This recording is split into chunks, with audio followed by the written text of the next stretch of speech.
you guys know, it is Drunken Chat, son.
As you guys know, it is Drunken Chat, son. All right, like the band says, welcome to It's Drunken Chat, son. I am your host, Chitlins, Greens, and Cornbread on the Comic Creators Crusaders Network. If you haven't already, please hit that like button and subscribe if you haven't already. So what we're going to do is we are going to go into everything very quickly because there wasn't a lot of big stuff. It seems like there's a lot of waiting to exhale around the comic book community and the economy as well. So let's see, you know how we do very quickly. There was nothing that was really worth spending a lot of money on when it comes to freaking stocks, unless you were going chasing after freaking pennies. Nothing freaking big. Now, here's the deal. There was some interesting news about X-Men, the X-Men creator, X-Men 97 creator. His name was, let me pull this up. This guy's name was Bo Wonderbrom. No, not Bo Wonderbrom. So let's get right into it. This is a report from Entertainment Weekly about Marvel Animation head addresses the X-Men 97 showrunner exit. Brad Winterbrom, the head of streaming, television, and animation at Marvel Studios, he has addressed the sudden departure of X-Men 97 showrunner Bo DeMaio. So I was right; it was Bo. Something. He says, I can't talk about the details, Winterbrom tells EW, but I can say that Bo had real respect and passion for these characters and wrote what I think are excellent scripts that really the rest of the team were able to draw inspiration from to build this amazing show that's on the screen. When asked if he could categorize the parting of ways as a firing, he says, I don't. We parted ways. It's the best way I could say. Reps for DeMaio did not respond to EW's request for comment. DeMaio had completed work on season 1 and did not yet renew season 2 of X-Men 97. But as EW confirmed earlier this week, he was fired from the project with mere days to go before the show is set to premiere on Disney Plus. The writer and producer, who's been involved with the sequel to X-Men, the animated series since 2021, was set to speak with members of the press for additional interviews to promote the show, even prior to the news breaking. Now he has been pulled from the media rotation, and his ever active social media presence has been scrubbed from the internet. But by Friday, his accounts were reactivated. So that's what I've also heard is that He's all of a sudden speaking and talking, but I'm not exactly sure what for. So also I do want to give a shout out to the folks out in the freaking chat right now. We've got nine of y'all, GT Key Comics and Repair Tech Tony. What do y'all think, man? Do y'all think from what y'all have seen so far, what do y'all think? Oh, and I do want to welcome to the stage Crystal, also known as Belinga's Diximus. What's going on, brother? Um, Not much. You see, I'm pissed off at the world. Hey, so what I was just talking about was that the creator of X-Men '97 has departed the show. Now they don't want to say that he was fired. They're just saying that he's departed the show. His people aren't saying what's happening. The Marvel people are not saying what happened. What do you think?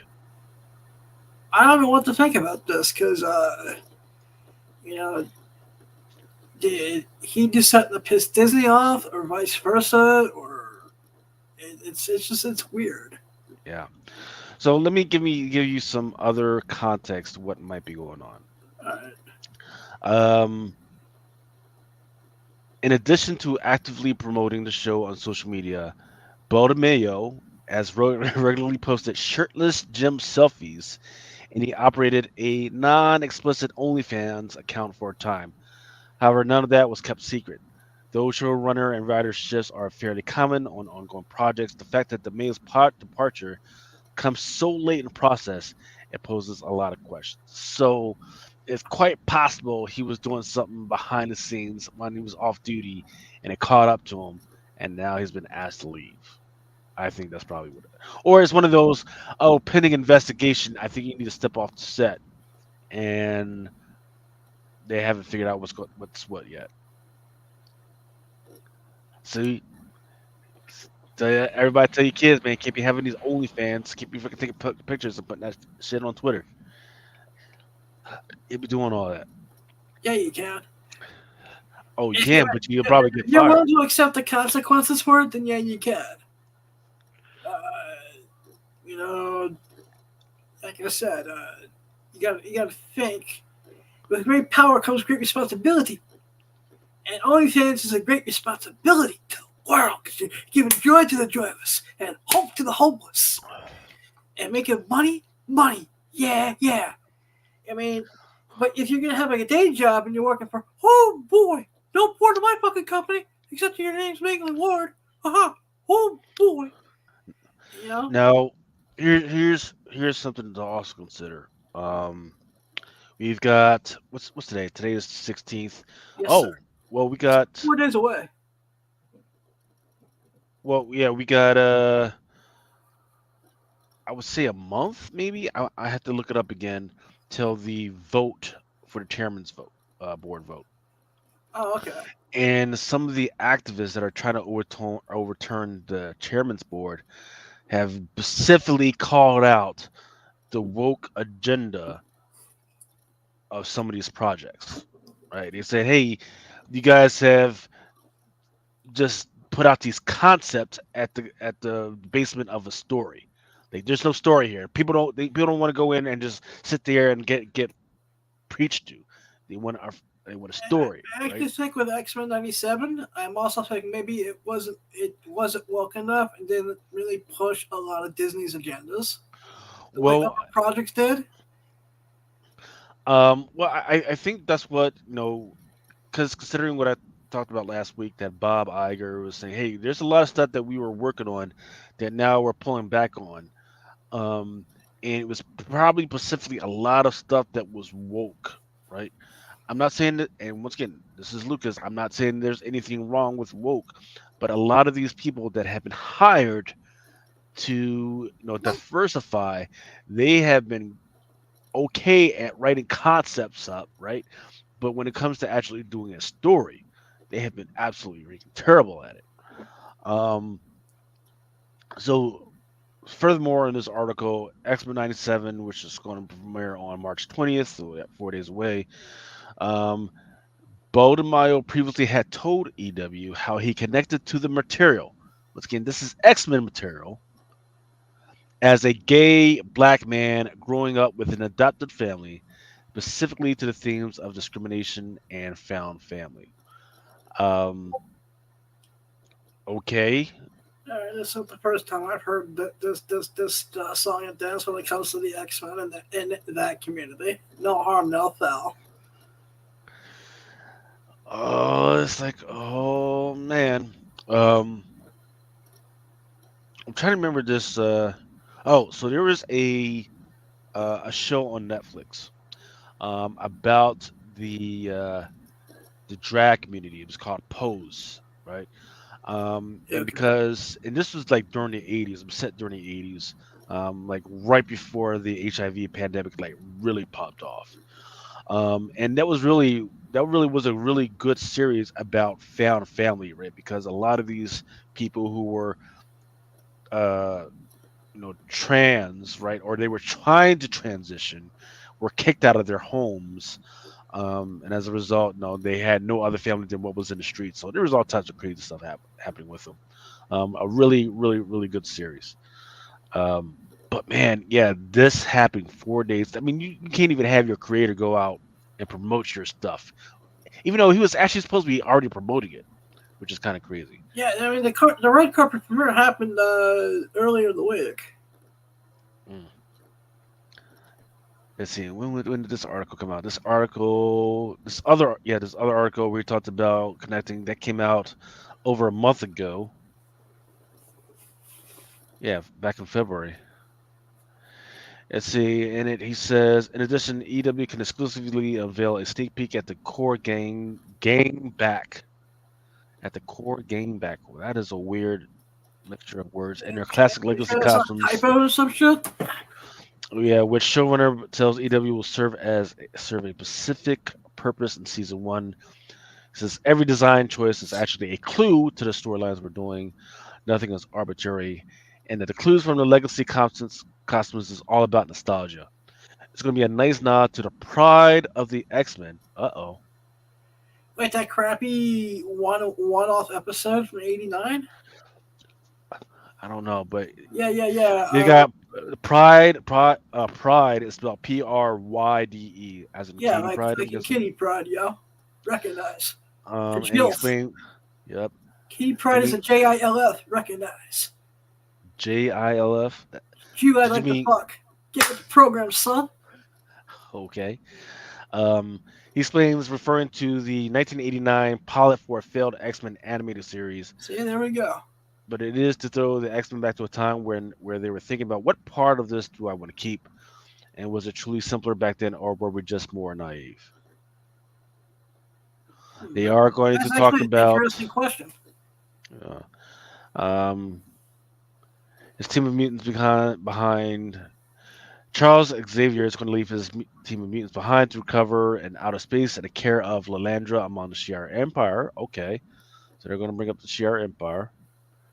So not a whole bunch of stuff. So very concerning. Very concerning about what's gonna happen. Yeah. But yeah, so once again there's the vote that's coming up. There's this thing that's happening. Everybody's speculating that I forget which is the project. Oh, Eternals 2. That one's freaking not happening. Please tell me That's that's not speculation. happening. Pretty please, we should be That's on kitties yeah. on Well, top. so but here's the problem is I don't really remember them announcing it. It was kind of assumed from the way they left it off. It was assumed that it was going to happen, but I don't remember them actually announcing, "Hey, yeah, Eternals 2, that's happening, and then we also got a name for it, and here are all the actors." I don't remember that actually happening. I think people are just speculating through their asshole right now. Chad Speculate for your Core, asshole?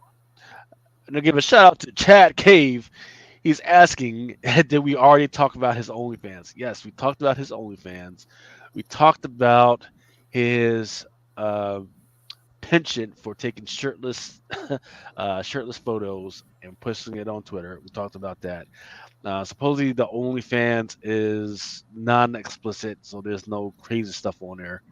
But hey, All right, so he's on the vanilla side of the only of the OF. Then all right. yeah. I mean, it's nuts, man. I mean, look, I fully understand like what you do on your time, your own time is your business. But once you're a public figure, you And you're know, working on a company like Disney on top of being a public figure. yeah. Check it says, Okie dokie. He was reading about Taylor Swift. Were you reading about how Taylor Swift is going to have a? I think she's going to have her concert on Hulu. Is it Hulu or Disney Plus It's or something Disney crazy like? Plus. Yeah, Disney It's the Plus. extended version of the year before is on that Disney Plus. Yeah. Repair Tech Tony is saying he doesn't think Eternals was that bad, not great, but it helped expand the MCU.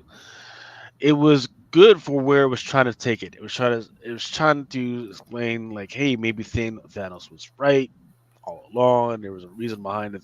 That was fine. That was absolutely freaking good. Their penchant for trying to drop these you know these jawbreakers like, oh man, freaking, hey, they're actually robots, these automaton robots. Okay, that was good, that was fine. What got me was once again, these are Disney movies, right? Superhero movies, right? And then next thing you know, all of a sudden you got these two things that are just going at it, on the freaking beach. I didn't need that. I'm thinking, I'm trying to remember, yeah, and I'm pretty sure I'm glad that I didn't take my kids to see it. So you just got, and then so wait, so that's that other thing, right? So you got I forget, it was an R-rated movie, an R-rated freaking movie, and then they were shocked, absolutely shocked that everybody couldn't take their freaking kids to go see the freaking movie. The last time I checked, little kids aren't supposed to be in R-rated movies. It's been that way They're for not. like forever. They're not. You gotta be They think that we're 17. all. They think Anyone that at every. 17 or needs to be accompanied by a fucking legal guardian or adult.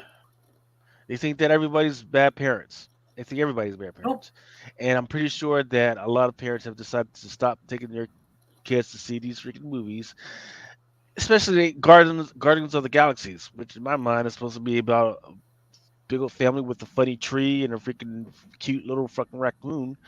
And every time we turn around, they're cussing all over the place. So yeah, they gotta they gotta calm that crap down, man. Um, I want to see 10 f bombs in the next Marvel movie. um, Chad Cave was saying that Eternals could have been good, but their powers were weirdly weak, and the fights were unnecessarily long. Watch it again today; it was a D plus for me at best. Hey, what's going on? I want to give a shout out also to Sir Christopher the Great. We were just talking about how the creator for X Men '97 has all of a sudden just departed just part of the project. They haven't said Hope why. They Mickey haven't said, Mouse excommunicated his ass. yeah, they haven't necessarily said he was fired. They refused to say why and everything. So everybody's jumping through their butthole trying to come up with a reason. We just talked about his penchant for, you know, taking pictures with the shirt off and posting it on Twitter. He also has an OnlyFans, even though it's not explicit or anything. It kind of raises some eyebrows. Right? And then his last article, they talked to EW. He was like, "Oh, the way I'm shaping it is because I kind of feel for these characters and I connect with these characters because I'm a gay black man." It's like, oh no, that's not what we want right now. Well, that's not what the new new board members want, right? The ones that are trying to get on the board. The reason why they're trying to oust like half the freaking board, because once again they were saying, hey, these guys have been bringing up these concepts. They have been trying to bring in diversity. That's fine, but the problem Fuck is that diversity. Fuck that. they I'll say haven't it been. again. Fuck diversity. Says the Jewish guy named Balingus Deximus. And I'll say it one more time. Fuck diversity. um, I was wondering if he did something backstage or is the show not so good.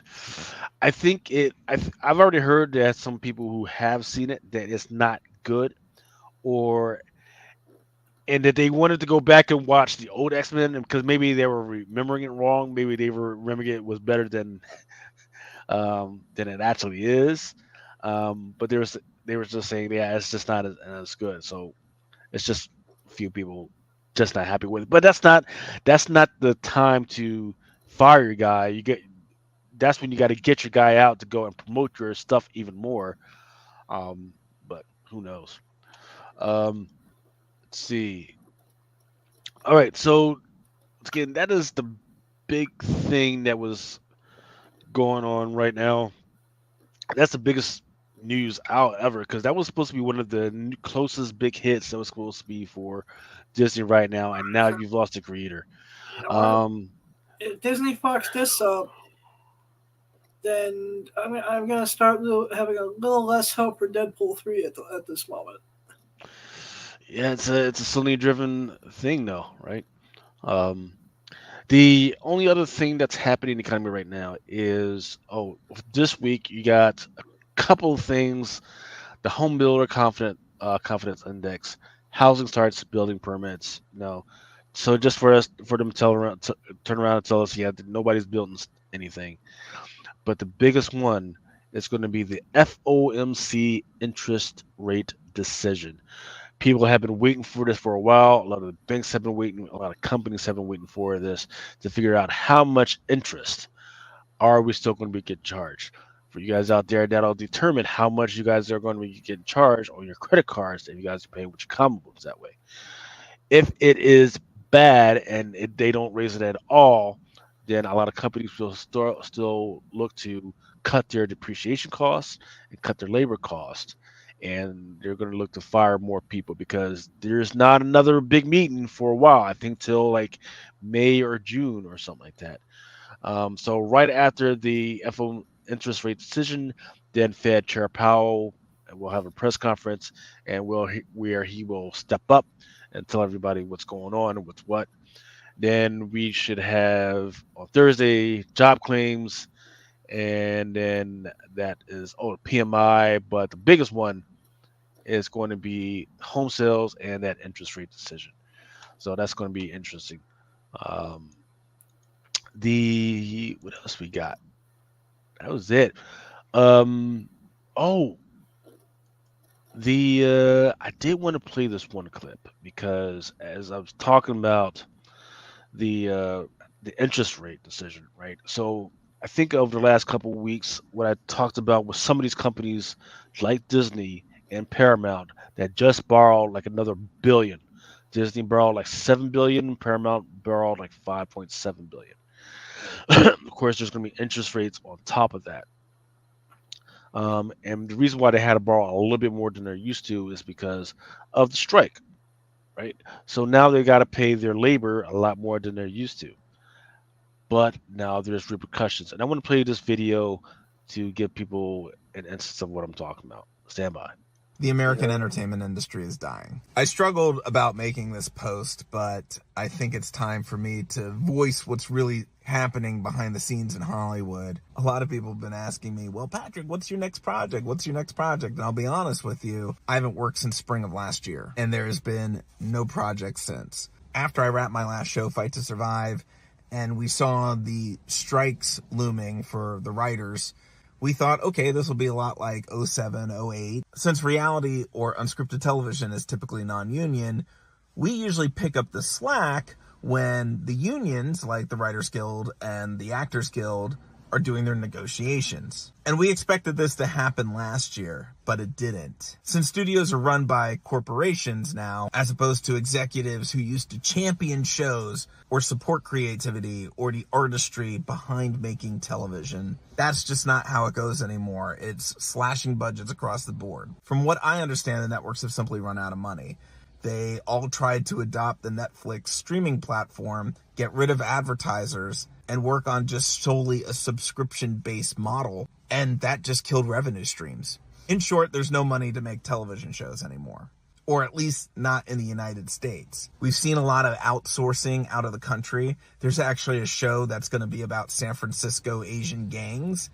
They filmed it in Cape Town, South Africa. San Francisco is just 300 miles north of LA. Some people think this is revenge from the corporations for workers actually trying to unite and get what they want. But no matter what the explanation is, there's just simply no work out there. And it is crushing entertainment workers. You gotta remember, some are blue collar workers, just regular middle class folks trying to work a job in an industry that we've known for years. And while it's always been a hustle, I've never struggled to find work in my entire career. I'm freelancing in other ways to make ends meet. However, some people that are really close to me, some extremely talented, creative people, I'm hearing horror stories of. And these are people that are my bosses, my mentors, the people that never have a hard time finding work. I got off the phone yesterday with another executive who told me that she's doing DoorDash and selling her inherited grandmother's jewelry to make ends meet. There's producers and unscripted workers who are out there doing Uber every day. One of the most talented editors I know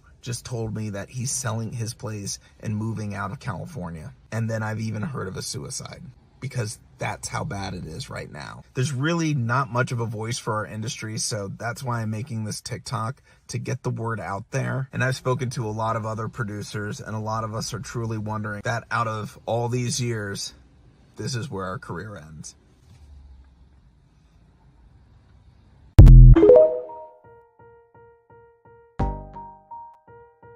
All right. So that gentleman was just saying what I thought was going to happen, right? Look, if you wow, that is very eye-opening. Yeah, I was like, man, okay, you guys got what you want, right? You guys got what you want when it comes to the labor costs. You got more money, right? But stuff still has to get freaking done, right? No, they still got to freaking make the movies, right? So they're gonna freaking cut back, right? And now they're fighting with them because they don't want the studios to use AI. Oh, okay. If I can't use AI to fill in the stuff that you guys were normally doing at a cheaper rate, guess what? I just won't do it. I just won't do the project. Or, like the guy said when the project was taken to South Africa, I'll just take it to another country. Right? I'll just take it to another country and let them do it over there. Do those bits and pieces over there, just take it back and cut this place. Their math isn't mathing, man. Freaking they're just not making sense, man.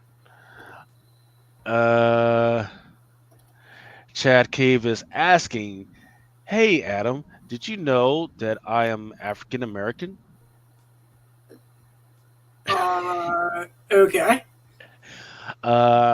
So that is. And why should that matter? You're a cool dude, regardless. Well, I don't discriminate against anybody. Yeah. So Chad, unfortunately you're incorrect, sir. I am actually Nigerian.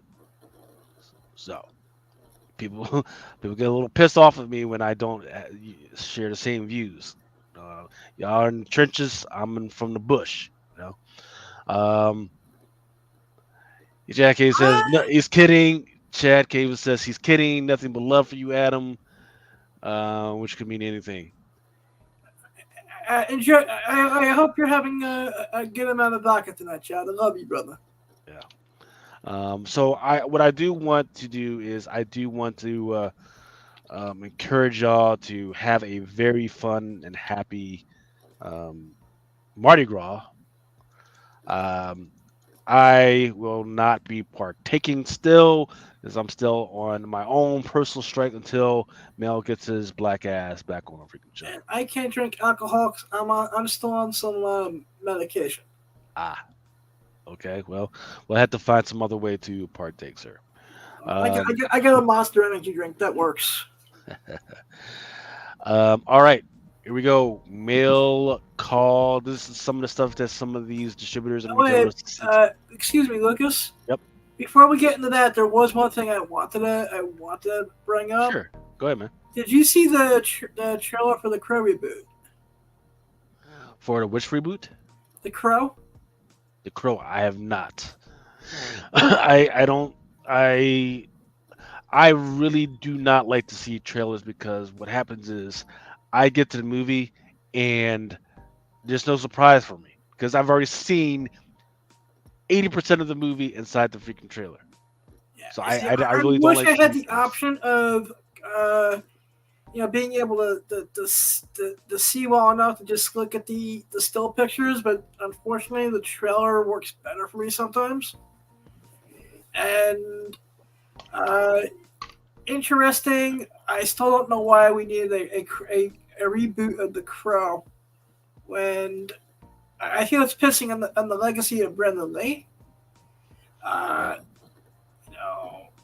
Will Skarsgård do a decent job? Hell yeah. It just there's something about this that looks off right now. But I'm going to give it a chance. Yeah. Well, I think this is definitely one of those cases where people are remembering something better than what it was. Because I remember the first Grow back in the day. I remember sitting there with my mom and dad and everything, my sister and everything, and it was absolutely B level terrible, absolutely freaking terrible. However, it was great for its time because that was grunge. We were all about grunge, and no, it wasn't called emo back then. I forget what it was called. But it wasn't grunge. We were going into something else. It was like the weird trance stuff. I forget what it was. Because all of a sudden everybody started showing up wearing trench clothes and fucking Doc Martin boots and all that other shit. I think maybe back during that period, maybe we weren't so spoiled. Like we weren't getting that like comic book based movies and sci-fi based movies every other day. Yeah. So Chad Cave is asking, why would anyone film a TV show in South Africa? How could that possibly be cheaper, assuming an American cast? Well, some of these studios, because they built some really great freaking studios down in South Africa. In South Africa, New Zealand, and I forget the other place that's not Hong Kong. They've got some great studios out there. And it's not only that they build great studios, it's that some of these countries and those cities in particular have been given absolutely great freaking tax benefits to the companies for that. So, hey, you spend some time over here and do your movie, and then we will give you the tax money. And sometimes they'll give an extra added tax benefit if they show parts of the freaking city and everything. But of course, for that particular issue that he was talking about, it was supposed to be in San Francisco, but they were actually shooting it in South Africa, which is crazy. But yeah, you can stuff. Shit's crazy right now. Goth. That's what it's called. Goth. Yeah, that was the beginning of the Goth era. Okay, so is that all you wanted to talk about with the Crow? Yeah, basically. Like I said, I haven't done much in the last 2 weeks. So. Yeah, when is it coming out? Do you remember? June 6th. June. And you're honing in on the trailers? Jeez, I can't do it. Yeah, they really decided to put this out last minute, I think. Mm-hmm. Yeah. Because they're doing a 30-year anniversary Ultra 4K DVD release on May 7th of the original. Yeah. For the 30-year anniversary. I'm actually looking forward to that because they added 2 bonus documentaries on the DVD that I really want to say. Yeah. I kind of feel like trailers are more for stock investors than actual people that are going to actually see the freaking movie. But it is what it is. All right, here we go with mail call. These are some of the emails that I've gotten over the last couple days from either that's what we're calling this now, mail call? Mail call, yes, sir. If you got something better, if you can let me know, brother.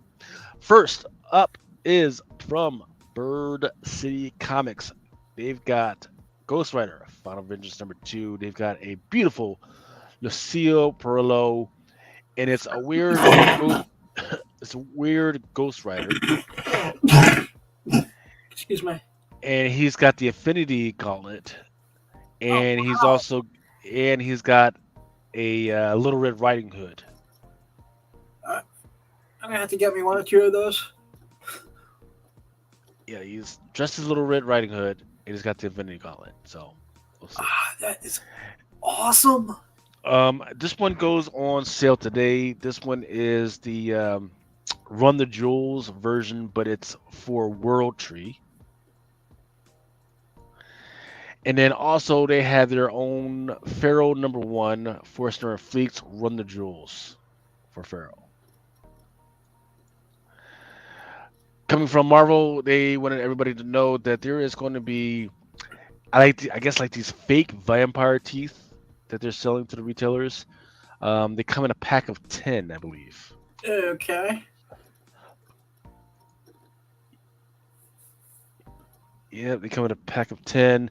Yeah, all blood hunt red band ratio variants are only earned through ordering the red band regular cover of the same issue. And there's also going to be some blood hunt trading cards.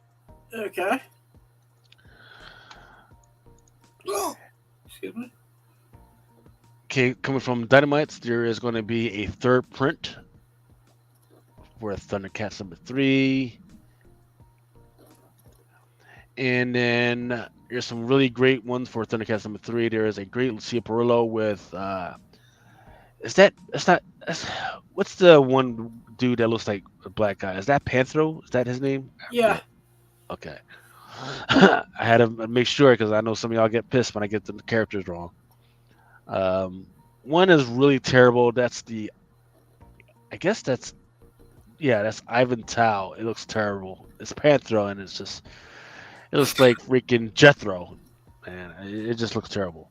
But then there's also a David Nakayama, a Lucia Perillo, and a Declan Shelby.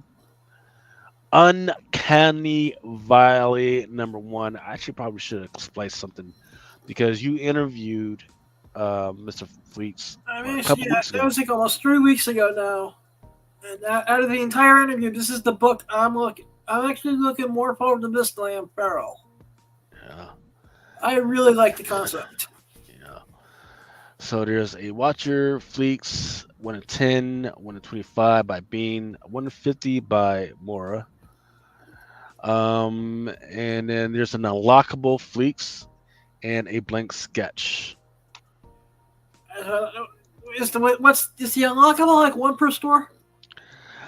It is. Now, I'm trying to remember. I'm going to check on this one because I think it was this one. Yeah, so it was that one. So there's a weird one where you got to buy 20 of each issue up to #5, and only if you get that, do it like that. So you got to buy basically 100, but you're buying 20 of each issue. Then you get to buy, or I think the lockable is actually free after that. It's going to be like the lockable for issue #6. So you got to keep an eye out for that if that's something that you really want. Definitely let your retailer know, or let me know. For let's get first come first serve. We just got to order 100 books. Issue #1, #3, #5. JamieTyndall.com has an exclusive. It's called the Double Packed XOXO. She's a bad girl with a gun, but she doesn't have any fashion sense because there's hardly anything there on what she's wearing. Then Zenoscope as a Grim Tales of Terror special. Single issues will only be $2 this month. And it's going to be an anthology series. Falling in Love on the Path to Hell pairs Tarantino-esque action with Lost-like mystery from Image. Best-selling writer Gary Dugan, who has written Deadpool, X-Men, and Gary Brown, are teaming up for an all-new action-packed ongoing series, Falling in Love on the Path to Hell. First announced with an exclusive Ash Can giveaway to retailers at the Emerald City Comic Con. So if you guys are interested, definitely try and scoop those up. And an exclusive scoop on an announcement at Popverse. There's a cover A is by Brown, 1 in 10 is by Rion Gonzalez, and there's a 1 in 20 cover C by Klaus Hansen. If you guys really, really love Batman, and I mean really, really love Batman, they've got this Dan D thing. It's like where you put your comics in and everything, and there's like this tall ass freaking Batman that stands next to it. They've got this thing I forget how many you actually had to order.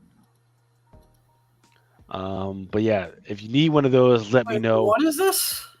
It's a standy thing. It's like a So a it's like a comic book holder. standee? Yeah, it's like a comic book holder, and you Right. put it in there, and it's like it's got Batman on it, and you just looks cool. I just got to figure out like how many you got to order to actually Yeah. get this thing. I think it's like 20 or so. I might order just to get the standee. Yeah. Alrighty. Here are the books that were trending this week. Edge of Spider-Verse still hanging in there. Edge of Spider-Verse number 3. That's that robot type spider type person. Or I think it's like called Techno Spider. I think that's what his name is. Then Thundercats number 2, cover X, FOC Shelby Calica. Then there was the Harley Quinn book. It was a 125, the Women's History Month. I'm not surprised with that. Ultimate X-Men number 1, second print. Not surprised with that either. Ultimate Spider-Man, fourth print. Issue number 1. Then Ultimate Spider-Man number 3. It's either number 3 or number 4. The What If Venom, that's by Lionel Yu.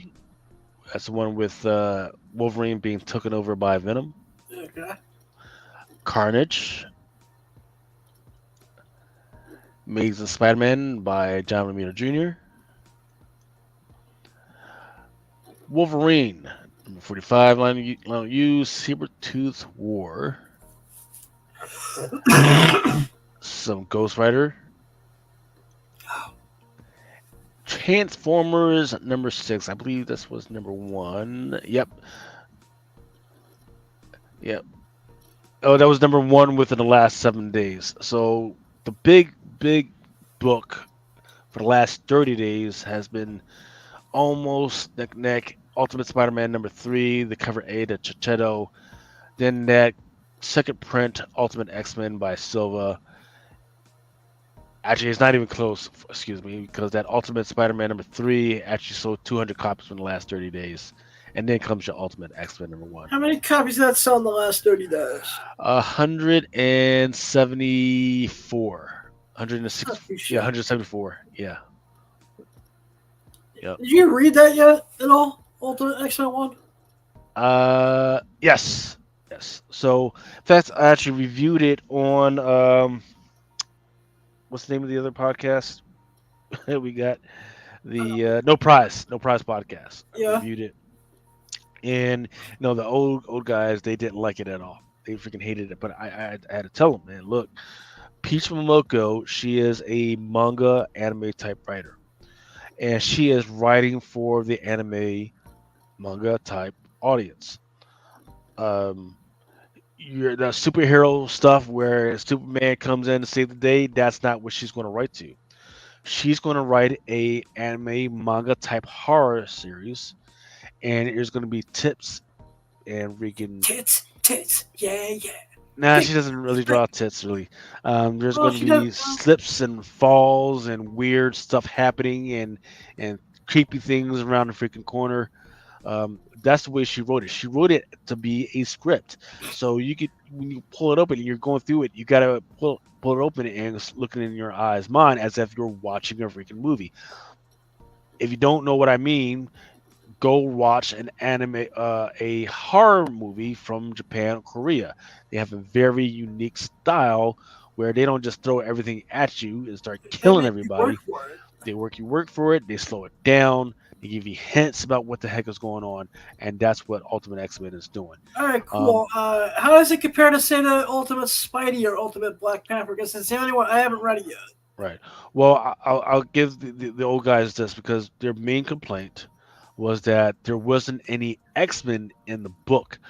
I told them, I was like, well, Armor, she's been an X-Men for a minute. Now, is it the whole X-Men written group? We don't know, right? Maybe they get together in this book at some point. But I don't know. But as far as there being like a crazy change to their life, we don't even know enough about these characters to say anything is a big change, right? All right, cool. You could tell me Armor is actually a freaking dude. I don't know. I don't read enough about her. But once again, it is trying to be a big departure away from normal superhero stuff. Sir Christopher Gray is saying that the dude that I called Techno Spider was actually called Star Spider. And Star Spider, Spooky Man, and two more are actually supposed to make their first appearance in that book. Yep. Or that's what we need. More Spider-Man. Jesus Christ. Yep. T. Jones is saying, yep, no X-Men. And he's cursing out Peach's name. Yep. She's a sweetheart. Peach really is a sweetheart, man. I met her at New York Comic Con, and she could have been more gracious or more nice. Yeah. I think the nicest person I've ever met that was actual talent was Jenny Frison. Haven't had the pleasure yet. Yeah, she's good people. She's just too pretty to just be that damn nice, man. That's crazy. All right, here we go with here are some of the new releases that were coming out very quickly. We just ran over this Calica for the Thundercats. Let me get this comic. Thundercats. Forget, just a way to freaking get rid of that without having to type on it. I just forget. All right. Yep, Thundercats number 2, Calica. I Heart Skull Crusher number 1, the cover E by Alessio Zono. There's a version as well as a regular cover. And then there's the Heart Skull Crusher number 1, cover B, Vadrico. Ooh. I believe there was an incentive variant for that one as well. Back up on this one is Transformers number 6, the Johnson Spicer variant. Then One Hand number 1, second print. Vengeance is for the Living number 1 by Floating World Comics. Washed in the Blood, cover I, incentive Costas Petulus by Massive. These books are a little sneaky, man. People really haven't been paying attention and ordering enough of these.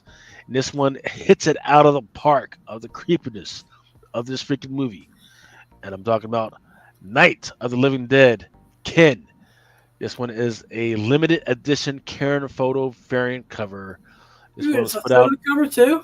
Yeah, it's a photo cover. This one was done by American Mythology Productions. So it's the little girl that eventually turned into a freaking zombie.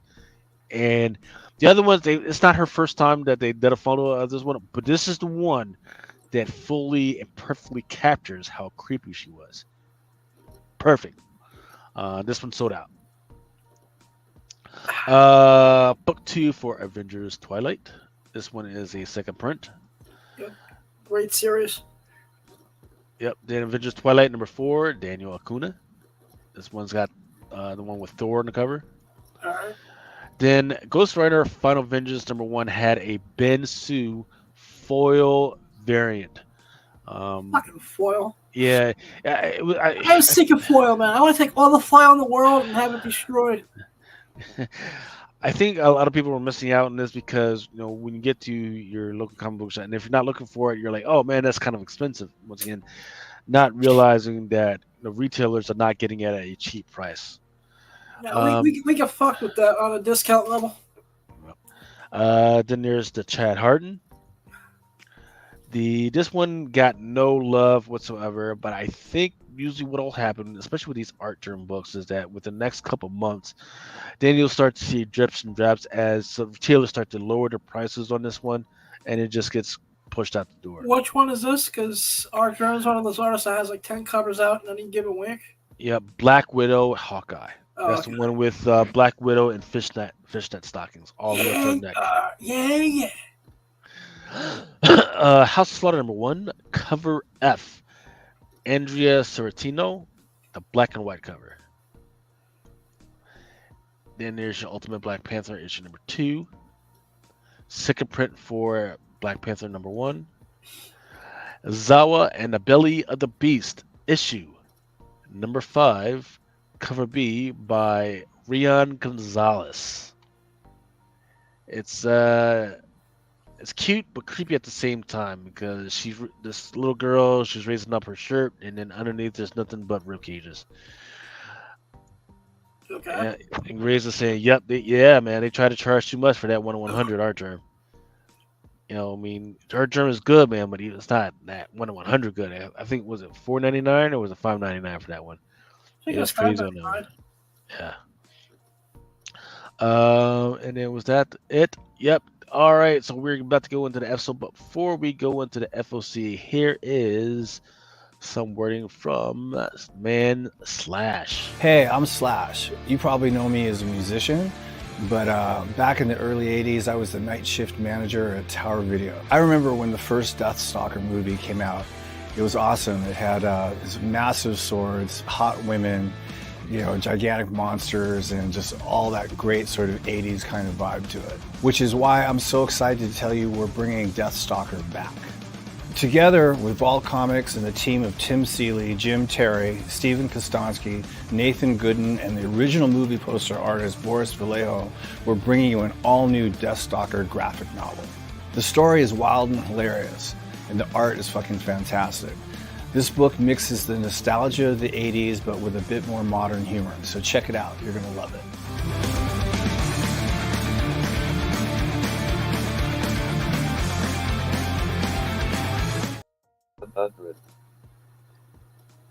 Nice. All right, here we go. We're getting ready to go into the FOC. First up, Avengers Twilight, third print for book number 1. All right. Third print for book number 2. Then it looks like in here we've got the female Hawkeye for Avengers Twilight. No, that's Several actually different Bullseye's covers. daughter. Ah.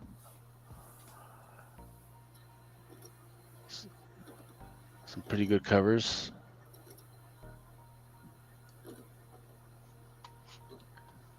So I can't tell whether this one is a lady or a guy or what in the heck is going on with this. But it's Hawkeye, but it's got tattoos all over the place.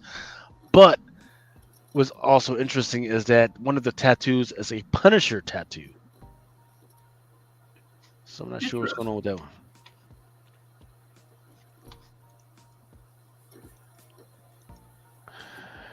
Here we go with the third printing of Wolverine number 44. Okay. So Avengers action for Fall of the House of X. Make sure I get through here. Just put the stop. Actually, I have it stuck in misery already. Please. And then here is your Avengers, a Micronauts variant. All right. Mike and this will be the next group of variants we whore out in the next 6 months. Yeah. And let's see. Because, you know, we you know, hoard out Miss Minutes enough for a while. We hoard out the Disney characters, which we're still got 1 or 2 lingering. Now they're gonna do Micronauts. Yeah, let's see. Uh-oh. What's going on with Diamond Sight? Diamond crashed again, motherfucker. Yeah. All right. Miles Morales, issue number 19.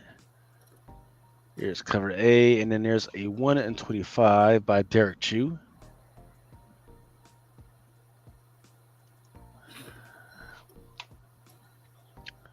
There's also this Luciano Vecchio Vampire variant, open order.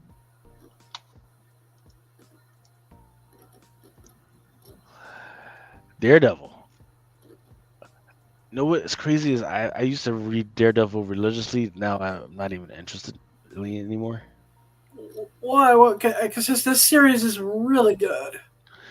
Yeah, it's because they put him in prison and then they put him in jail. It's like they really don't know what to do with him. They can't just let him be a fucking guy on the freaking street.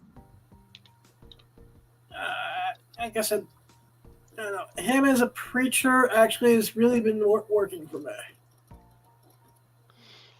Oh, that would be fine if they let him be a preacher. Yeah, I'm like 2 issues behind, which hopefully will catch up. So I was enjoying that so far. Yeah. And they're having the villains be basically demons who embody the 7 deadly sins going into other characters. It gives Matt a run for his money. It's been really good.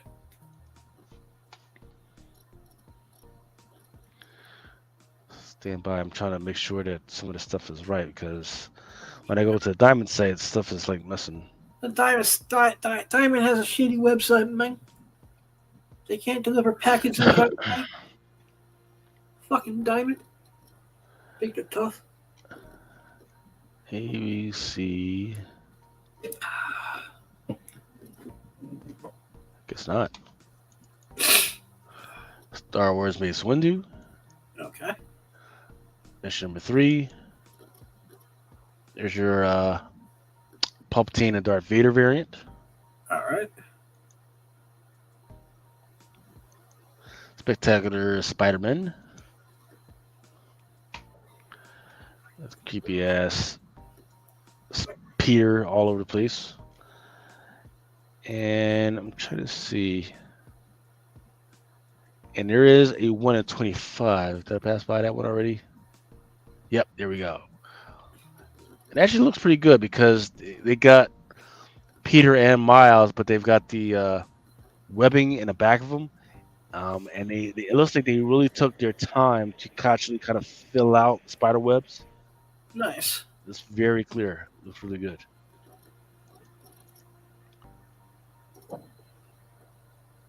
Here's your vampire variant for a Spectacular Spider-Man. Okay.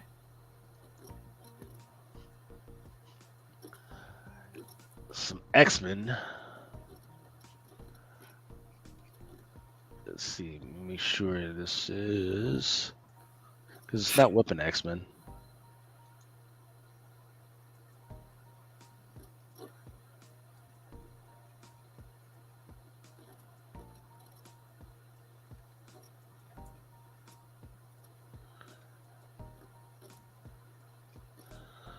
Oh, here we go. Fall of the House of X. The one that I have up right now is the EM Gist Emma Frost variant. Nice. Nice. And the version of that is 1 in 50. Okay.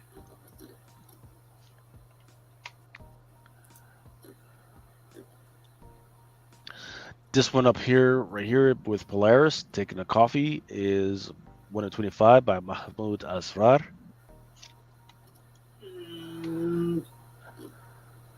There's a 1 in 100, which looks stupid. But it's 1 in 100 by Pepe Larraz. It's Cyclops doing Cyclops thing. And I forget what the name of old girl is. The girl that's a traitor, but she's like a robot now. It's weird. Don't make me do math at 2:00 in the morning. Yeah. Fall of the House of X. Once again, Fall of the House of X. This one is a Philippe Masafra foreshadow. Right. Some Captain Marvel. They still let her have a comic? I know, right? That one's by Stephen Segovia. And then there's a 1 in 25 by Miguel Mercado. Trying to show us how tight her suit is. Excellent. Then there is a regular open order Captain Marvel number 7, Ariel Jovellanos. And it's just kind of Miss Yang and Captain Marvel kind of just hanging out. Okay. Ghost Rider, Final Vengeance. There's quite a few. In fact, I think I showed the variant by Bird City earlier today. That you did? So I would say go out and grab a whole bunch. I would say, strategically, you can buy any of those covers if you really feel like it. But the one that I have up right now is the Ghost Rider Final Vengeance #2 by Juan Ferreira. Looks deadly. This Ghost Rider is holding like a double barrel gun with teeth. It's fucking great. Nice. What's going on, Mojo Pin? Mojo, what be up, brother? Let's see. Sir Christopher Great is saying, see the sales on that Captain Marvel 4 and 5 are going up to $250. Hot damn. Yeah, that's because really, what's going on? What's going on in that book? Because it's only $3.99. The solicitor says that the Undone is done with the waiting for the Negabands. Her herald, the Omen, has so far failed to kill Captain Marvel and her pesky civilian tag-along, Yuna Yang. And the Undone's patience is up. Carol can take out just about any earthly threat, but the Undone isn't from Earth, and Captain has never faced an entity on the scale. Now, with Yuna and the bands affecting her powers, is this finally the moment when Carol is knocked down and doesn't get back up? So, I'm trying to remember if the Undone, if this is the first appearance of the Undone. I can't remember. All right, now let's go back to some Ghost Rider for the Final Vengeance #2. What I have up right now is 1 in 25 by Duali. Excuse me. Ghost Rider just looking beastly. Here's your vampire variant.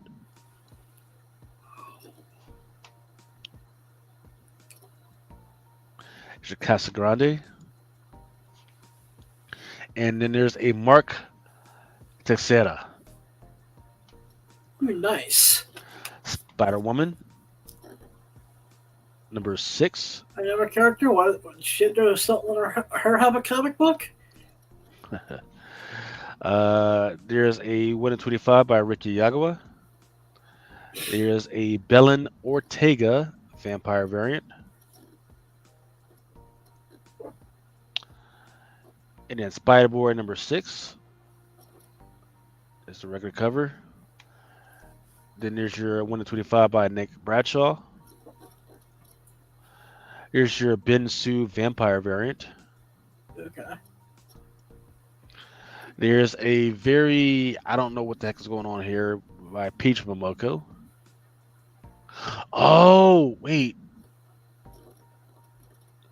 What, sir? The star chick. What was the name? The Star brand? Yeah. Yeah. She's in some weird little pod. Or it kind of looks like the head of Spider Boy. Maybe it's his helmet or whatever. But it's got the Star brand girl inside of it, which is weird because the last we saw her, she died as an old woman. So I'm not sure what's going on here. All right, here we go with some Ultimate Black Panther issue #2, second print. And let's see. Then there's a virgin version of that one, which is a 1 in 25 by Caselli. Ultimate Black Panther #3. And then who is this? Is that Scott? No, that's Boss Lodge. No. 1 in 25 by Scan.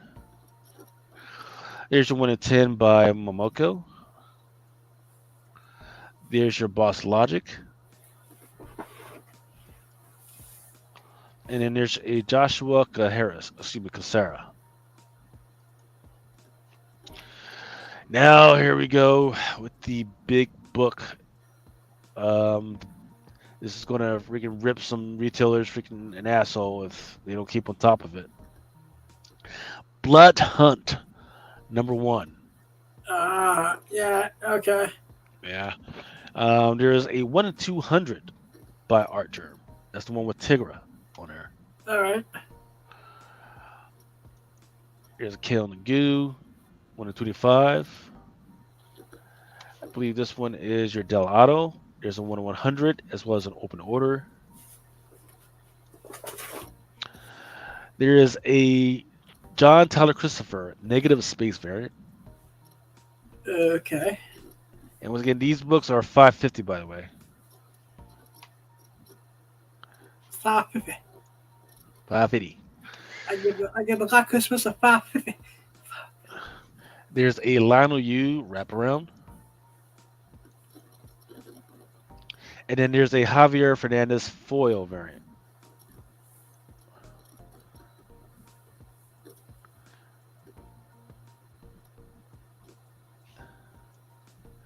Here's a Peach Momoko. Here's a What If Venom. Issue number 3. Then there's a 1 in 10 Honus Sharf design variant.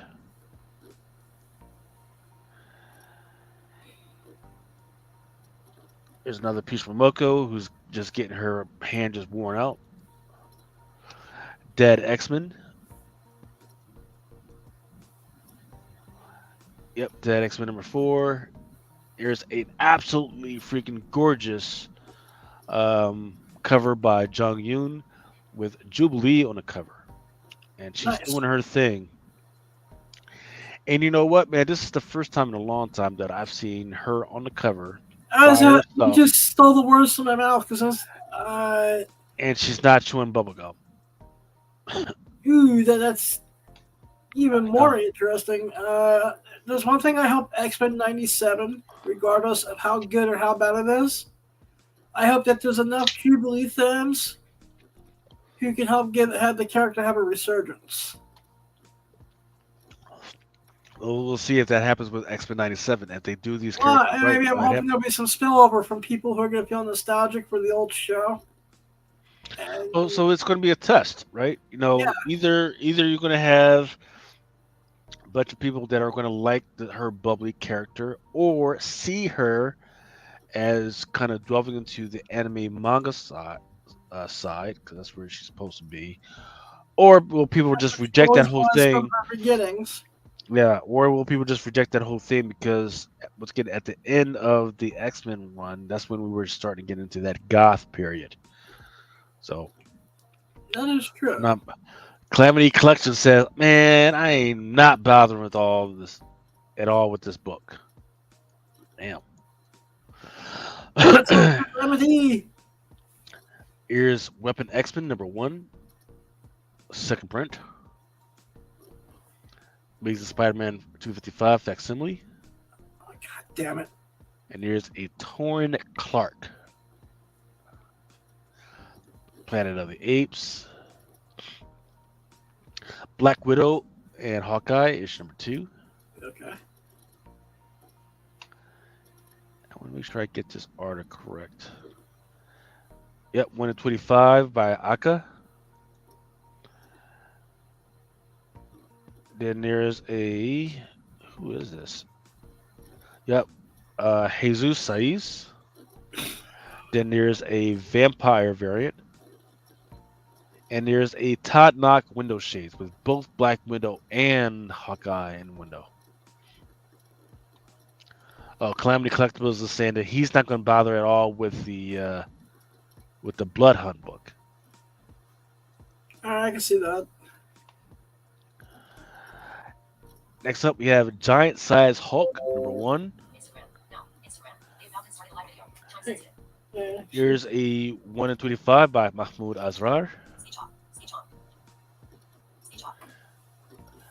You got Duolingo going on over there, man, trying to get your Just every time I get a notification on my phone, it starts talking, so I was shutting it off. That's right. There's your David Barden Deadly Flows, and some of these Deadly Foes have actually been pretty popular. And then here is your Chris Allen Stormbreakers. Okay. It's a weird Hulk, right? Think of every tattooed punk with the ear freaking plugs and everything. Well, that's Hulk right now, and he's bald, no hair, but he's got like weird piercings coming out of his head, in his ears, and his nose.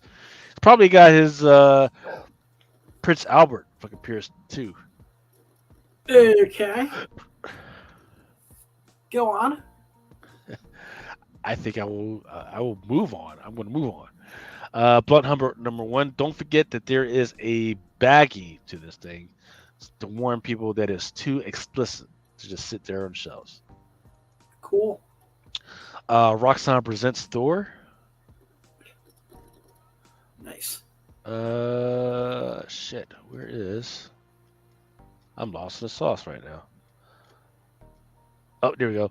Roxanne presents Thor number one. And there's a really gorgeous one by Adi Gravnov. Adi Gravnov is 150. Here's your Nick Bradshaw connecting cover. And here's your open order. Star Wars: The High Republic Adventures. It's got a couple of books. One of your favorite movies, Quick Stops. Yep. Dark Horse Comics has issue number 4. And it looks like it's a homage to this Al Pacino movie that he did with Keanu Reeves, where Keanu Reeves was the lawyer and Al Pacino was the devil. Okay. I know which one you're talking about. I just can't remember the title of it. Is it Devil's Advocate, maybe? Yeah, I think so. Yeah, it's called Devil's Advocate. This is how much of that. It would have been a good concept, but this wasn't really drawn too good, too well. Blue Book, number 3. This one is great read. Yeah, Blue Book's 1994. You say you read it? Yeah, I haven't read anything past issue 2, but I dig the first 2 issues. Yeah.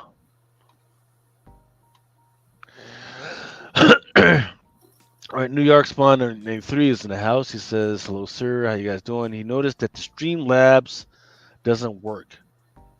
Okay.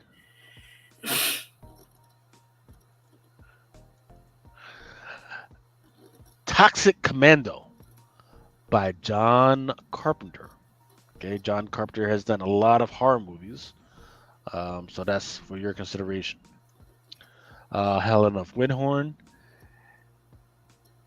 Here is Adam. This might be my new mascot, and I'm gonna have to read this book now. Now they got my interest. There is. Remember, like the old chicks from like the back in like the 50s and the 60s and everything. Yeah. Well, that's what this girl looks like. She's long skirt, penny loafer shoes. Penny loafers. Or actually, yes, yeah, that must be a penny loafer. But only one of her shoes is on. Okay. She's got this big, gigantic fucking knife in one hand, and then the other hand, she's got a big old bottle of champagne. That's and awesome. She's obviously fucking drunk. Obviously freaking drunk. So, yeah, let me go ahead and find this, and I'm gonna Control F. Go. I'm gonna order a copy so I can see what the fuck is going on. Oh, and it's a foil. I'm not gonna hold it against it. Maybe the foil will make the knife actually pop. I can't commit to adjustment because if I commit to adjustment, all that stuff will go away. But there's a 1 to 10. There's Operation Sunshine number 1. Looks like a weird swamp thing. Sunshine. Yeah. See. There's cover A by Rubens. There's a cover B by Simmons with the girl hanging upside down. It's weird. So I guess we're supposed to get the vampire treatment, right? Like we're supposed to think that this girl is a vampire because she's hanging upside down. Okay, got it. But she's also smoking. I don't fucking get it. I don't get the logistics of being able to being upside down like that and smoking. No clue. That should be physically impossible. It should, right? Yep. Calamity Collectibles is confirming that the movie that I'm thinking of was Devil's Advocate. All right, here we go with cover C. Cover C by Jenkins, and here is an FOC by your friend of mine's Tony Fleeks. Yeah. So let me go ahead and because I'll add that one because there's no incentives. I gotta start rewarding these retailers or these publishers when they have a number one issue and there's no incentive. Star Trek Defiant. And this one is issue number 14. This one is an Intuita. Oh, wow, the fight is still actually kicking? Holy cow. And there's a Woodard. And so let me describe this to you. I'm not exactly sure who exactly this chick is. But she's Klingon, right? No, the Klingon's the one with like the mushed up head. Looks like they're no. She is surrounded by what looks like cockroaches, right? And in the meantime, she's got a cockroach that she's chopping on, that she's eating. So I don't know whether it's just coming out of her body by mistake or whether she's chopping on it, but there's definitely a big old cockroach in this bitch's mouth. I gotta have this one. I did not know that the Klingon Empire had apartments in New York City. Apparently. Apparently, it's safer on wherever the Klingons lived than on subways in freaking New York City because you could get shot. Yeah, it's true. I mean, or thrown off the tracks and have your feet ripped off. Yeah. T. Jones is saying she's half Klingon. What was her first appearance? Does anybody know? I need to brush up on my Star Trek books. Yeah, just leave those first appearances of Captain Pines to me. No, I've actually been buying those. Yeah. Actually, I actually got starting getting into that show a little bit. That's a good bet, man. All right, Teenage Mutant Ninja Turtles. That's a big Ministry of Compliance by IDW, issue number 5. Okay. Dungeons and Dragons. I don't know why that's still going. The Cabinet, issue number 3. Nothing big. Dark Ride, issue number 12. And yep, here we go. There is the Toy Story homage by Tony Fleeks. Nice. Dutch number 3.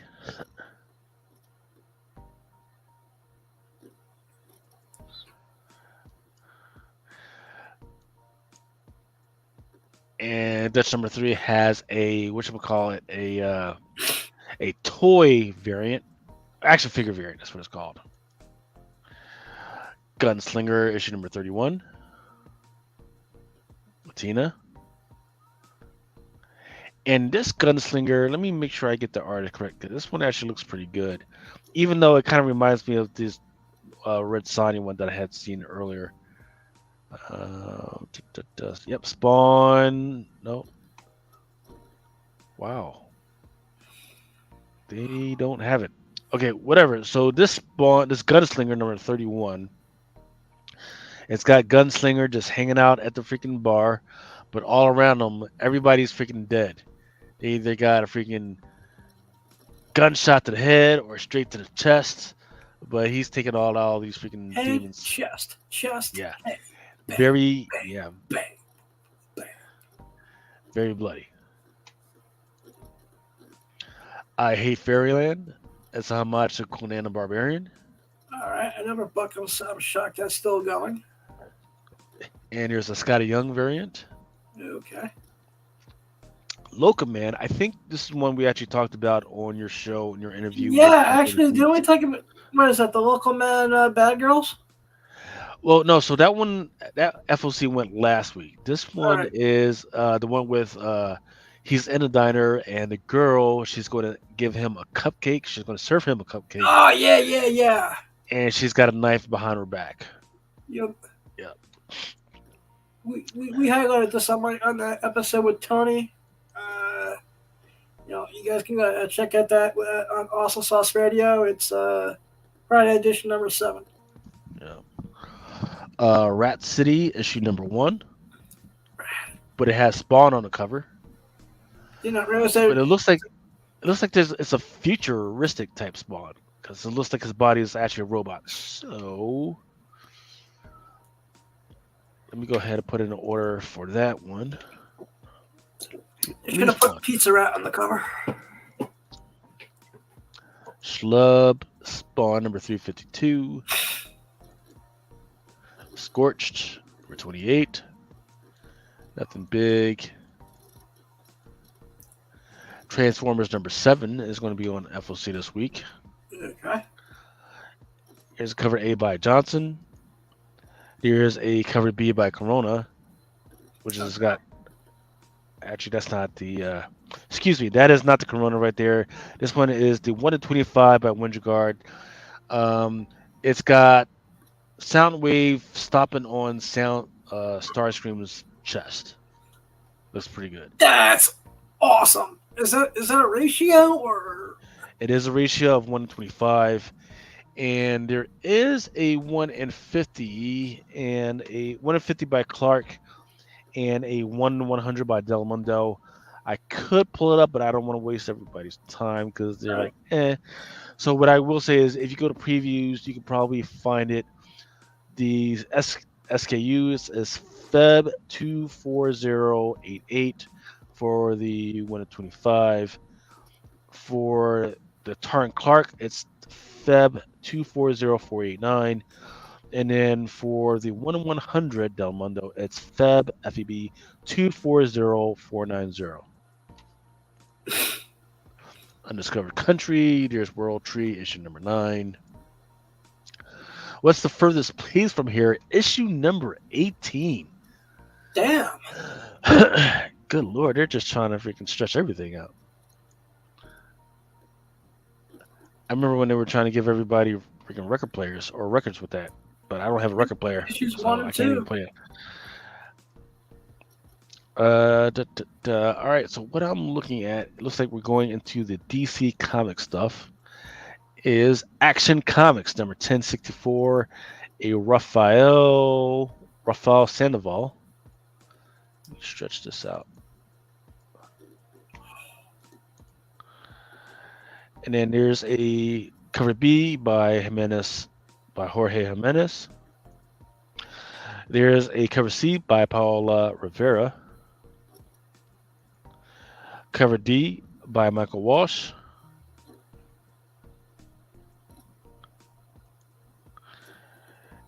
And then this one is a Maria Wolf April Fool's Ultra Humanae cardstock special, House of Brainiac.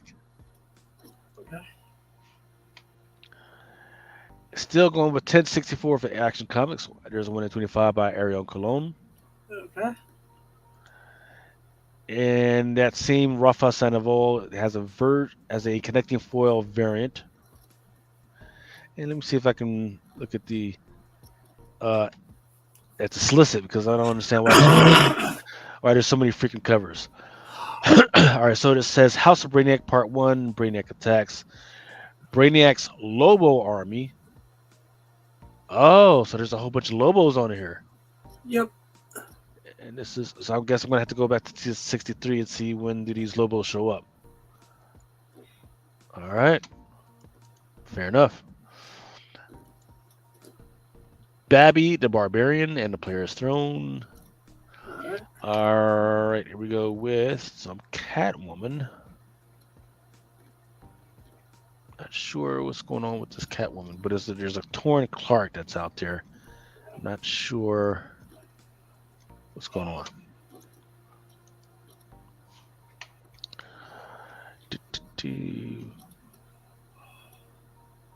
All right, Batman and Robin, cover A by Simone Dio.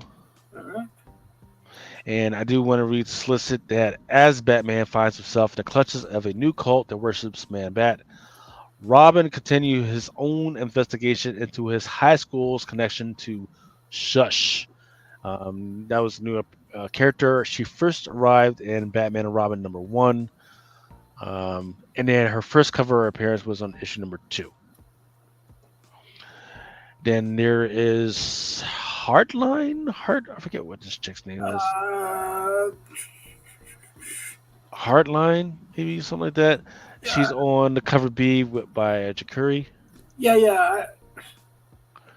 There's Kel and Goo. That's again, they love showing that dinosaur inside the freaking cave, man. They love that shit.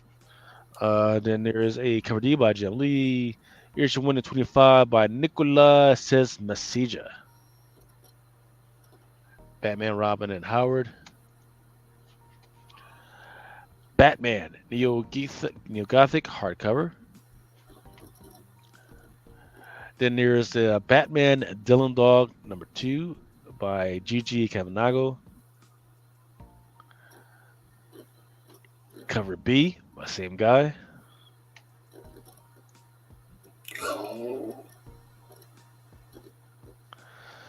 Beyond Real by Vault number 3.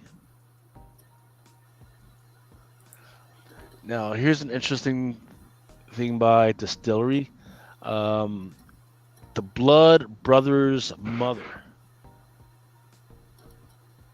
Let's see. So what I'm looking at is it looks like it's going to be a Western. It's the middle of the desert, possibly Nevada. I want to say it's either Nevada or New Mexico. And like one of those, yeah, like one of those old horse carts from back in the day. Yeah. There's a old guy that's dead. Obviously, the body's kind of sitting on a wheel, and there's a rope around this freaking dude's neck. So it looks like what they did was they took a rope, put it around his neck, and then they freaking slapped the horse in the butt to let the dude freaking get pulled by the thing. It looks like his luck ran out. Death by horse. Yeah.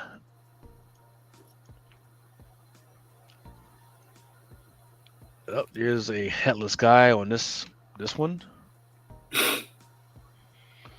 Let's see. Is there any distillery here? Just synopsis. Yeah. Cover. Yep. The one with the head on it is by Albuquerque. Nice. Then there is a 1 in 25 by Shaken. And there's a 1 in 50 by Mizuno.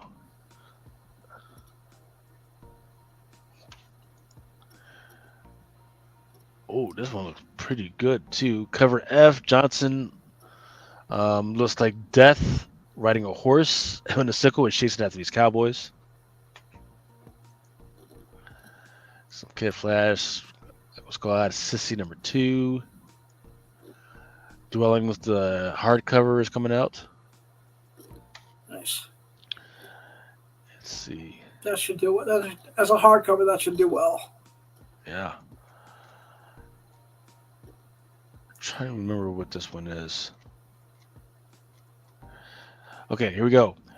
Yeah. So this one is a free comic book day. Bundle 25, Absolute Power Special Edition. I actually ordered 2 of these already. Yeah.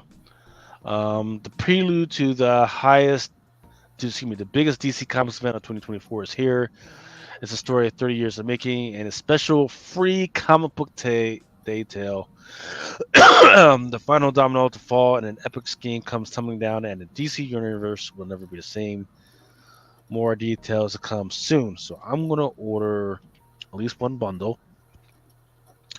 Because there's this one Batman on there that I'm not familiar with. So I need to figure out what's going on with that. And they've been working towards this story for a couple years now, too. Batman First Night, number 1, second print. Okay. Mad is going to have a free comic book day. Yep. Asylum Press has Fearless Dawn, number 4. A great cover for cover B. Don't know how to describe it other than say that there's quite a lot of leg and back meat on this one. Back right meat, up here. testify, sucking out fucking, yeah. Distillery has Gone, issue number 2 by Jock. Make sure I'm in the right place. Oh, excuse me. This is cover issue number 3. The red is by Jock. The green is also by Jock. There's a 1 in 10 by Connolly. And then there's a 1 in 25 by Gifford. There's a beautiful 150 by Jones. And then there's a blank sketch. Okay. Some Green Lantern action. Okay. So that's, you know what? I'm kind of shocked that with all the stuff that people have been talking about being canceled, I'm kind of shocked that nobody's talking about the Green Lantern Corps being canceled, because that was supposed to be a thing that DC was doing. I think it's actually being isn't it being like retooled at this point? Rewritten, probably. Yeah. A Haunting on Mars, issue number 5. All I know is there's a girl on this thing, and all around her there's a bunch of bodies that look like they just had Ebola or something like that. Okay. Howie and the Hellhound, number 5. Okay. The Impure, number 1. Sounds like it's right up your alley. I'll plead the fifth, Your Honor. Let's see. Let me show who this artist is.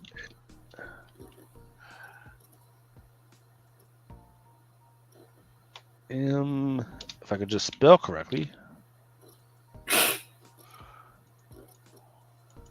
So no givens. All right, this one is something that I really like. This one is called Killtown, and I don't even care what's inside. The covers are really pretty cool. It's a bunch of Asian girls with fast cars. It just looks really good. It looks like it's a Dave Mackey actually cover. What I'm looking at right now. It's Killtown. Make sure I expand this. Yep. So this one is a cover A by Rob Pryor. This beautiful cover with a high school. Well, she looks like she's in high school, but she's got 2 9mm. Okay. And we got the Loop, number 1.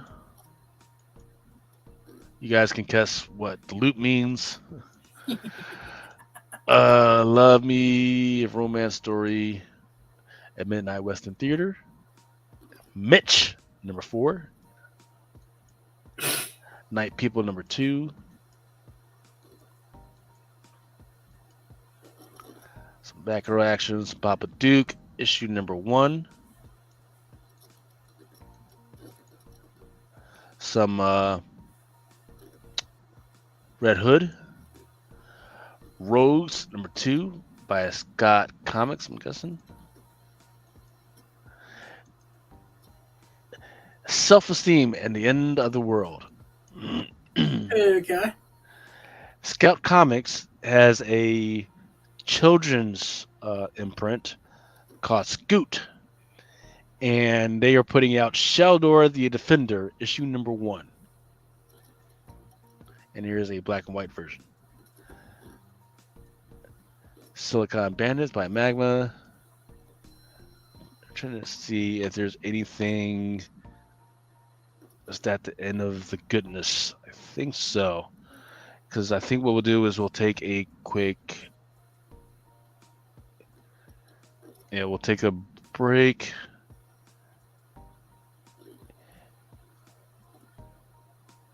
Yeah, that was it. That was it for the good stuff. That was for the FOC. So let's do this. We're going to take a quick 45-second break, and then we'll go into the final stretch, the 7th end stretch, with the new books that are coming out. The 69 stretch. Yeah, buddy. Let's see. It's all time for a 69. Yeah. I don't want to get too crazy. Fight together or The whole planet dies. Kara, your friends are in mortal peril.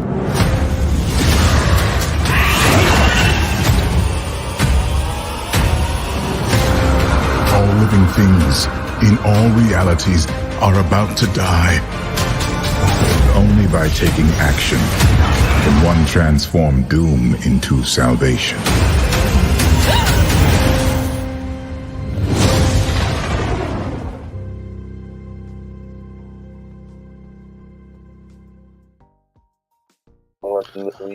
All right, here we That go looks with awesome. seventh inning stretch. These are some of the books that I've seen a little bit of numbers, or they just look good. I don't have any insight to next week. Next week is weird. Excuse me, Lucas. Before Yep. we get started with that, did they give a release date for that Crisis animated? They probably did. Let me remind me after we get done, and I'll look for it. Look it up for you. All right, cool. I'm Don't just forget. wondering what the drop date is because I went on seeing if I can book an interview for Awesome Sauce Radio with the voice cast. Ah, okay, cool. Probably will have to. You might have to wait till you get to some of the Comic Cons nowadays. In fact, I That's just true, missed one last week. Austin Con was just, I don't know. I'm not feeling it this year. All right, first up, here we go with Assassin's Creed Shinobi. Uncivil War cover A by Benjamin. Don't know if this is the first appearance for the Shinobi, but I'm thinking it might be, unless it popped up in some other book. So got to keep an eye out on this one. Then here we go, A Place of Our Own one shot, cover C by Rick Alves. I can't even describe what in the heck is going on here, Adam. So No harm, no foul, man. you are just as in dark as I am right now. Awesome. The blind lead the blind. Rick Yep. Beneath the Tree Where Nobody Sees, that's that serial killer with animals book. Issue number 4 is coming out this week, so make sure you go ahead. I'm definitely I want to read this, but I'm gonna have to wait for the trade to drop. All right, here comes some fan service for Critter. Number 1, Critters. There's a sexy furry. I don't know whether she's a furry or if it's a girl that just likes to dress up as a cat. But either way, Maybe both. looks good. Yeah, looks good. Cover B by McKay and Nevin June. It's not sold out yet, but it is very low on stock. Then we got The Dawn Runner, issue number 1 by Dark Horse Comics. I need to make sure I read this one. And let me open up this one. I forget. Look, I forget. I forgot to put the name of this cover of this one on there, but it is, to describe it for Adam, there is an astronaut, and she is female, blonde, nice body. Okay. She's in space, right? Okay. And looks like she's dressing. So she's nothing but a bikini, but she's trying to get her stuff on, and it looks really good. So if you guys want to find that cover, you can go to Previous World and find it and track it down. But I cannot remember for the name of life of me what the name of this shit is. Then Archie Horror Comics is putting out issue number 1 of Pop's Chocolate Shop of Horrors. Yeah, I'm really looking forward to this. Yeah, Pop Chocolate Shop of Horrors, Fresh Meat, cover A by Gorham. That's the one with the. It's the shake, but the shake is made out of eyeballs and fingers, and it's disgusting. In fact, I got to go back and make sure I ordered mine. I actually have to email you between now and Sunday on this one too. Just double check what I ordered. Mm-hmm. Something Epic, Crimes of the Imagination, and this is weird because when it first came out, when it first popped out, there was just good enough numbers. Not great numbers, but just good enough numbers. But for this one, I'm not seeing any good numbers. I'm talking about Star Wars Visions number 1. This is the second one, I believe. It's either the second or the third one. But it's issue number 1 of Star Wars Visions. This art right here is done by Takashi Okazaki, and there is a 1/100. And it's weird. It's really great art, but people have not been looking at it. Bloodshot. Star Wars is an oversaturated property at this point. Yeah. Looks like Valiant is back with Bloodshot Unleashed. Looks really good. I forget who the artist is. And that, ladies and gents, is the end of our show. When's your next show? Because you didn't do one tonight, did you? Yeah, I did one tonight. I did something abbreviated. I'm still, like I was telling you during messaging, I'm about 75-80% back to health. Gotcha. So Okay. Al fell asleep, so I just like hodgepodge something together tonight. Okay. But I got Tuesday night, 8 p.m. Thurl's coming on the show, so I'm looking forward to that. Okay. All right, I got nothing going on this week other than trying to stay away from the bars, man, and freaking watching some basketball and obsessing over what the heck is going on. But it was great freaking hanging out with you guys. Absolutely, thank you for your comments and questions. Once again, please hit the. Excuse me, before we go, I just want to everyone who's sending me good wishes and checking up on me with my health the last couple of weeks. I just want to say thank you. It's really touched my heart. I love you guys, and I will be when I'm healthy enough. I will throw a cosplay orgy to celebrate us all kicking ass and taking naps. I love you guys. Absolutely. Yep, man. Freaking eyes forward, head up. Keep your head up around your freaking head, and just freaking keep going forward. All right. Yep. Everybody, stay safe, and we'll see you next week. Out. For each man in his time is pain, until he walks along the beach and sees his future in the water, along life's arm within his reach. Never needed a book to walk. Sometimes men take matters into their own hands. You want answers? I think I'm entitled. You want the truth. You can't handle the truth. As you guys know, it is Drunken